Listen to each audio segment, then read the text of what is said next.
Trump की नई पाबंदियां, भारत की सिफारती नाकामी या विश्व गुरु का सवाल। भारत को दुनिया में विश्व गुरु कहलवाने की जो ख्वाहिश है वो अब आलमी सतह पर मजाक बनती जा रही है।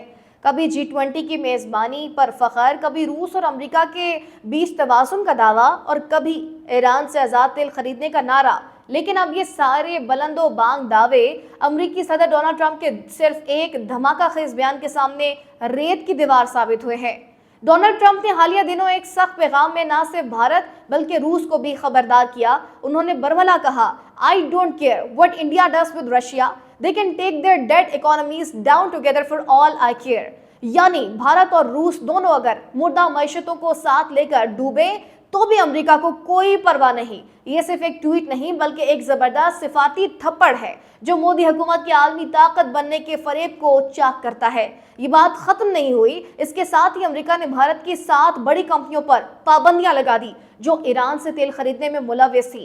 ये कंपनियां हैं Ocean Ship Management Private Limited, BSM Marine LLP, Cosmos Lines INC, Flash Maritime LLP, गबोरो Ship Services, Sai Saburi Consulting Services, Global Industrial Chemicals Limited. ये पाबंदियां सिर्फ तिजारती मामलात नहीं बल्कि भारत की सिफारती तन्हाई और आलमी कवानीन के खिलाफ वर्जियों का मुंह बोलता सबूत है।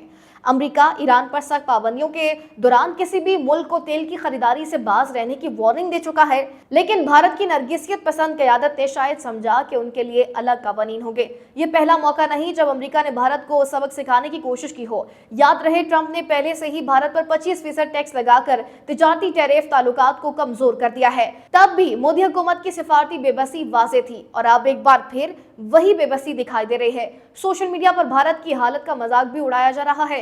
कांग्रेस रहनुमा जयराम रमेश ने तंजिया अंदाज में कहा कि अगर मोदी राज्यसभा में बोलते तो शायद कहते, मेरे दोस्त डोनाल्ड ट्रंप ने भारत पर 25% टैरिफ लगा दिया है। ये नेहरू की नाकाम डिप्लोमेसी का नतीजा है। मैं नेहरू के इस्तीफे का मुतालबा करता हूँ। इस जुमले में छुपा तंज मोदी हुकूमत की माजी की सियासत से फरार की हिकमत अमली को बेनकाब करता है। असल मसला यह है कि भारत जो खुद को आलमी ताकत समझता है, दरहकीकत आलमी सतह पर तन्हाई का शिकार हो रहा है।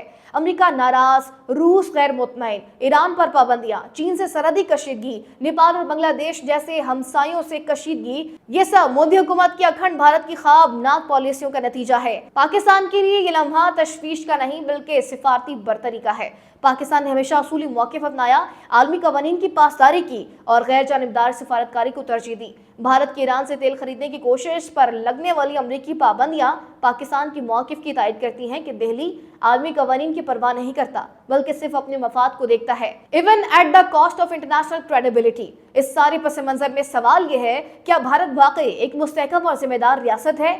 क्या यह सिर्फ एक सियासी तमाशा है जो कभी रूस की गोद में, कभी अमेरिका की और कभी ईरान की मंडी में अपनी हैसियत तलाश करता है? ट्रंप के बयानात सिर्फ अल्फाज नहीं बल्कि आलमी सियासत की नई समतों में निशानदही है। भारत को फैसला करना होगा, वो एक संजीदा आलमी खिलाड़ी बनना चाहता है या सिर्फ इंतखाबी फायदे के लिए सिफारती शोबदाबाजी करता रहेगा। नाज़रीन, आज के व्लॉग से इतना ही। मजीद ऐसे व्लॉग सीखने के लिए आप देखते रहिए विजन पॉइंट। लाने के बाद